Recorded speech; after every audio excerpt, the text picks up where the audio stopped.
Imagine an 11-year-old boy standing in an empty room of a house he has never been in before, and watching from the shadows an old man in a black robe, with a face white as bone and eyes that glow like embers staring back at him, without blinking, without moving, just watching. And then imagine that same boy later that night waking up screaming about that man. Except now, the man has horns and hooves and teeth like a wolf. And the man has told the boy something that no child should ever hear, which is that he has come for his soul. This is not a ghost story or urban legend or the kind of tale parents tell to frighten children into good behavior, but the documented beginning of one of the most extreme cases of demonic possession ever investigated by Ed and Lorraine Warren, and one that would end not with prayers or holy water, but with a murder and a courtroom defense that had never been attempted in American legal history.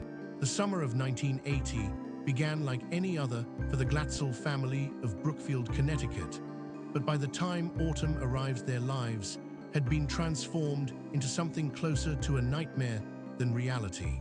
David Glatzel was a normal boy by every account before that day in the rental house when he saw something standing in the darkness of an upstairs room. He said nothing about it to his older sister Debbie or her fiancée Aunt Cheyenne Johnson, who were with him inspecting the property they were considering renting. Children see many things adults dismiss, and David may have thought he had imagined it or that telling anyone would make him seem foolish. But when night came and the figure returned not in the house, but in his bedroom at home, standing at the foot of his bed watching him with those glowing eyes, David could no longer stay silent. The screaming brought his family running, and what David described to them in broken, terrified words made their blood turn cold. The old man was not a man at all, but something ancient and inhuman, with cloven hooves like a goat and a head crowned with horns, and a mouth full of fangs that belonged on a predator, not a person. The figure had spoken to David in a voice that seemed to come from deep underground and had told him plainly and without emotion that it had come to claim him.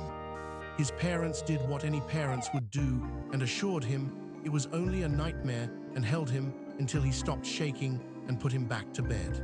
But David did not sleep that night or the nights that followed, because the thing that had spoken to him was not finished. Within days, the boy, who had been healthy and happy and full of life, began to change in ways that could not be explained by psychology or medicine or anything his family had ever encountered. He stopped sleeping entirely, going days without rest until his eyes were hollow and his skin turned pale. He stopped eating, claiming that food tasted like ash in his mouth. He began to speak in voices that were not his own, deep guttural voices that came from his throat, but belonged to something else entirely. His personality fractured and reformed moment to moment, as if multiple beings were fighting for control of his small body. The words that came from his mouth during these episodes were not the words of a child, but phrases in Latin that, when translated by priests, revealed themselves to be declarations of demonic authority and blasphemies against God. The physical manifestations were even more disturbing than the voices. David was lifted off his bed by an invisible force and suspended in midair while his body convulsed and twisted. His limbs bent backward into positions that would have shattered bones in any normal circumstance. He displayed strength that was impossible for a child of his size, requiring multiple grown men to hold him down when the episodes became violent. Objects in his presence flew across rooms with no one touching them. Furniture moved on its own. The temperature in whatever space David occupied would drop so suddenly that people could see their breath in the summer heat. And worst of all were the moments between possessions when David returned to himself and wept uncontrollably and begged his family to help him, describing in broken words the horror of being trapped inside his own body while something else controlled it. The Glatzel family was Catholic, and they turned to their church for help, but what they were dealing with was beyond the experience of most local clergy. Someone suggested they contact Ed and Lorraine Warren, who had spent decades investigating cases of demonic activity and had documented more possessions than perhaps any other researchers in the field. The Warrens arrived and spent months with the family observing David and recording what they witnessed. Lorraine Warren, who claimed clairvoyant abilities, said she could see the entities surrounding the boy and counted over 40 distinct manifestations during the time she spent in the house. Ed Warren, a demonologist by training, recognized every sign he had documented in previous possession cases and knew immediately that what they were dealing with was genuine and extremely dangerous. The Warrens worked with the Catholic Church to bring in priests trained in exorcism, and multiple rituals were performed over the course of weeks and months.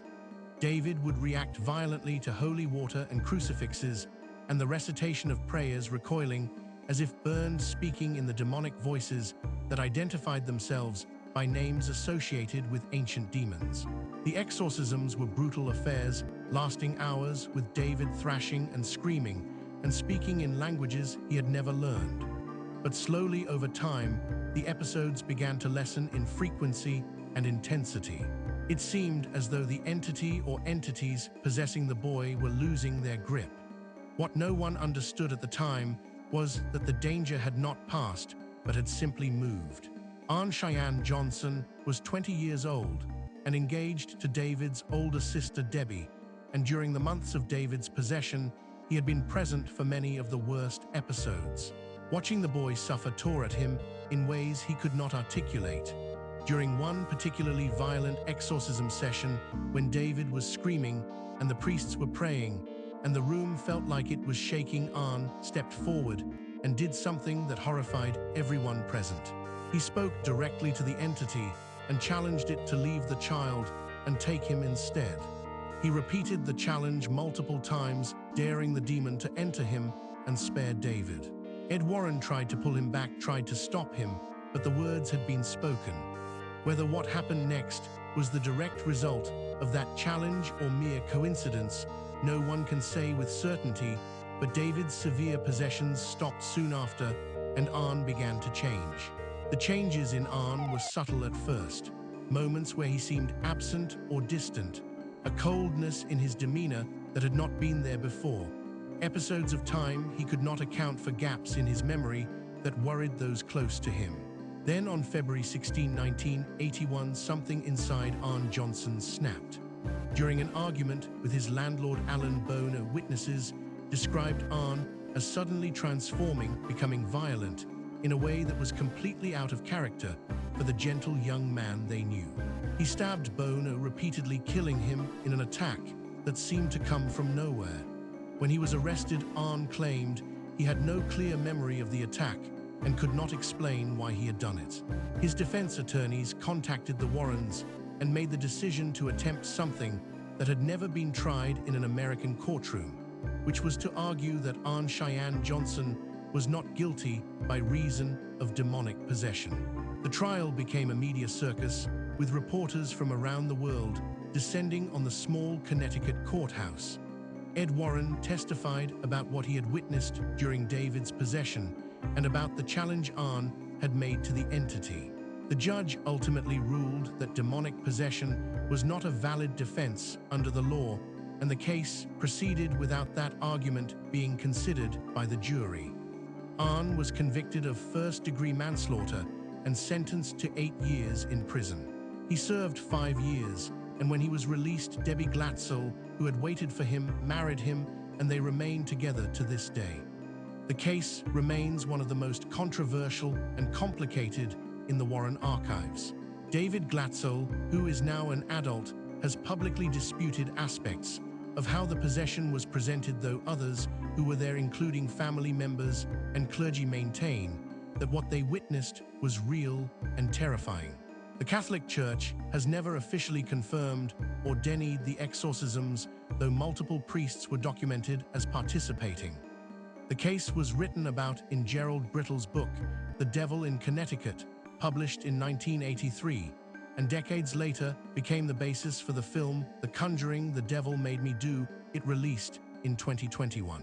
Whether you believe in demonic possession or not, the facts remain that a child suffered something that destroyed his childhood, and a young man killed someone and claimed he had no control over his actions, and a family was torn apart by forces they could not understand or fight.